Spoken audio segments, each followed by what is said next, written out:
Hello everybody, my name is VS Lightning or Doom VS here. I'm doing a commentary over one of B-Tran's videos today. It's a 55 gun streak with the Maverick, with the new DLC gun. I'm sure you guys know all about it by now. It's been out for a little bit, but this is a pretty good game. It's on Whiteout, a map that I don't think is all that good for going for gameplays on, but he seemed to do alright with it. So if you enjoyed the gameplay, be sure to check his channel out. The link will be in the description for more amazing gameplays such as this. And if you enjoy the commentary, of course, you can check out my channel as well. But what I'd like to talk about today is what each Call of Duty brought to the table in particular. I think each game had some good stuff that it brought forth. Some things I think better than others that really helped the series along. Of course, each had their flaws, but I'm not going to talk about that in this commentary. I'm going to start with Modern Warfare 1, or Call of Duty 4 as most people refer to it as, and just work our way all the way up to Ghosts. So in COD 4, I didn't really play this too much in the prime time. I might have done it a little bit, but I didn't really get into Call of Duty until MW2. However, COD 4 is pretty much thought of as the base for online multiplayer first-person shooters. I know a lot of people enjoyed this game in its prime time, and it really just set the foundation for the future Call of Duties to come out.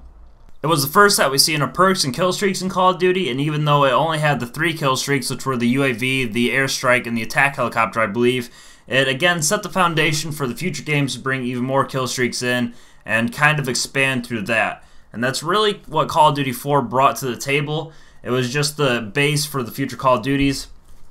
World at War didn't bring too much to multiplayer, but it did have zombies, which is a gigantic thing in Call of Duty now. I personally only bought the map packs in Black Ops 1 and Black Ops 2 strictly for the zombies maps. But when it comes to multiplayer, it didn't really have anything new aside from tanks in a game mode called War. That's the only one that I remember that was new to Call of Duty, and both of those aren't in any of the other Call of Duties. Modern Warfare 2, I believe, is, in my opinion, the biggest asset to Call of Duty. It brought a lot of new things. It brought more perks and more kill streaks, most specifically the nuke, which I think really helped Call of Duty. Not so much the Treyarch games because they didn't bring any kill streaks like that forward. They had the nuclear in Black Ops 2, but that doesn't really count. It wasn't much of a kill streak, and all that it gave you was a medal that popped up. But the nuke really set the way for the Moab and the Chem Strike, both of which I'll talk about in their respective games, but the nuke was just the best thing to go for in Modern Warfare 2, especially with all the extra perks that they added in. The only unfortunate thing was one-man army and danger close, which wasn't really that bad during the game's prime time, but after Black Ops 1 came out, a lot of people just started playing like that. Quickscoping also, I believe, started mostly in Modern Warfare 2. It really took off. I know a couple people did it in Call of Duty 4, and that's probably where it started, but Modern Warfare 2 is really known for its quickscoping, which isn't a bad thing. It's not a good thing. I'm kind of neutral on that. It set a lot of people's channels off, like FaZe and all the people in FaZe and the other trick shotting clans and quickscoping and stuff like that. But the nuke is the biggest thing in MW2, in my opinion, that they brought forward. Infinity Ward really seems to be bringing the most to the table at this point. But moving on to Black Ops 1, the only thing that I could really think of that was new about this game were the sniping mechanics, how you had to scope in to actually be able to get a kill. It made quickscoping a little bit harder, not impossible, but more difficult. And theater, I think, was the biggest thing. It brought theater, which sadly is no longer in Ghosts. I don't know if it's going to be in the next Call of Duty.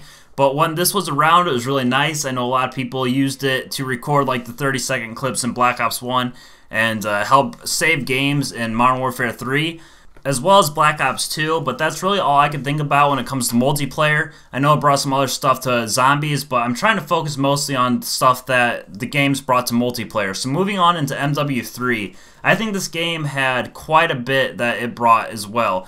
Most specifically Specialist, I think this was a very good idea on Infinity Ward's part. It's something I don't think anybody else really thought of before as a strike package, and it really took off when it came out. Some people were skeptical at first when they heard about it and the game wasn't released yet, but I know a lot of people primarily ran that, mostly for the Moab, which is another thing that this game brought. The Moab is a lot like the nuke for those of you guys who haven't played these older Call of Duties and are starting in Ghost just now. The Moab is pretty much the Chem Strike in MW3. It's a 25 gun streak, or 24 if you're using hardline, of course. But it's a little bit different than the nuke because in MW2, your kill streaks would stack. For instance, you could get the Harriers, which all the kills from that would count up to your next kill streak, which was generally the AC-130 or the Chopper Gunner, and then you could use the Chopper Gunner or the AC-130 to get your nuke. So that was something a little bit different that Infinity Ward brought with MW3, was that you had to get all gun kills in this game, which made it more challenging. And the Moab also didn't end the game like the nuke did. I always thought it'd be cool if they brought a game mode forward where a chem strike or a Moab would end the game, just to kind of give that MW2 feel, but I don't really think that's ever going to happen. MW3, of course, had more death streaks as well, but a lot of people don't like those, so I'm not even going to get into those. So having said that, let's move on into Black Ops 2. I believe the biggest thing that this game brought to the Call of Duty franchise was the competitive support that this game had. League play and the tournaments that the people at Treyarch put on in Anaheim and the $1 Million Tournament and all that stuff, it really kicked off competitive.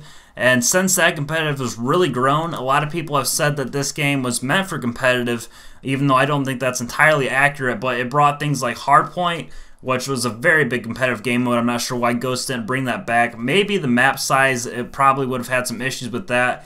But competitive is really big now. It's a huge thing. I think it might even be bigger than pubs. The tournaments were pulling like 60,000, 70,000, I think even up to maybe 90,000 viewers when they were doing some of the tournaments. So Black Ops 2 really helped kick off that. And finally on to Ghost, which I only have a few things to talk about. But the only thing I think this game really brought that was new to the Call of Duty franchise were the hybrid servers. A lot of people thought that they were dedicated servers before the game came out.